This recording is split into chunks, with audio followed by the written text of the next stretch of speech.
Хичээлийн шинэ жил эхлэх мөчөөртөж эцэг эхчүүд хүүхдүүдэд хэрхэн сургууль цэцэрлэгт бүртгүүлэх талаар анхаарч эхлэв байна. Энэ жилийн тухайд туслан хэмжээнд 2-5 насны цэцэрлэгийн насны хүүхдүүдийг энэ сарын 20-оос эхлээ оршин суугаа харьяа дүүргийн цэцэрлэгт нь бүртгэж эхлэх юм байна. За тийм цэцэрлэгийн бүртгэл бол ер нь 8 сарын 20-оос хойш бол бүртгэх гэсэн төлөвлөгөөтэй байгаа. Юу гэхээр манай нийслэлийн боловсролын газраас бол удирдамж гарч одоо бүртгэл эрхээ явуулах талаар удирдамжийг бол дүүргүүд болоод дүүргийн боловсролын хэлтсүүдээрээ дамжуулан нийт цэцэрлэгүүдэд бол хөргүүлнэ.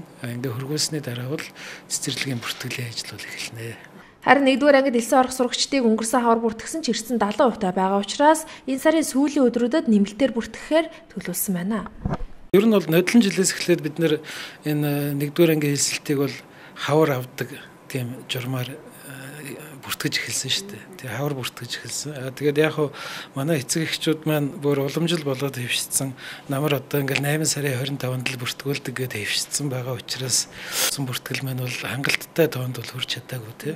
Одоо 70% тааж бүртгэгдсэн юм уу да. Иймэрхүү байдлаар бол ингээ бүртгэлийн ажил явагдсан учраас бол намар бол дахиад мэдээж нэвэлт бүртгэлээ заавал авна. Ер нь энэ ерөнхий боловсролын одоо баг боловсролын хүрээнд бол бүх хүүхдүүдийг заавал бүртгэж хамрын сургалтанд авах ёстой.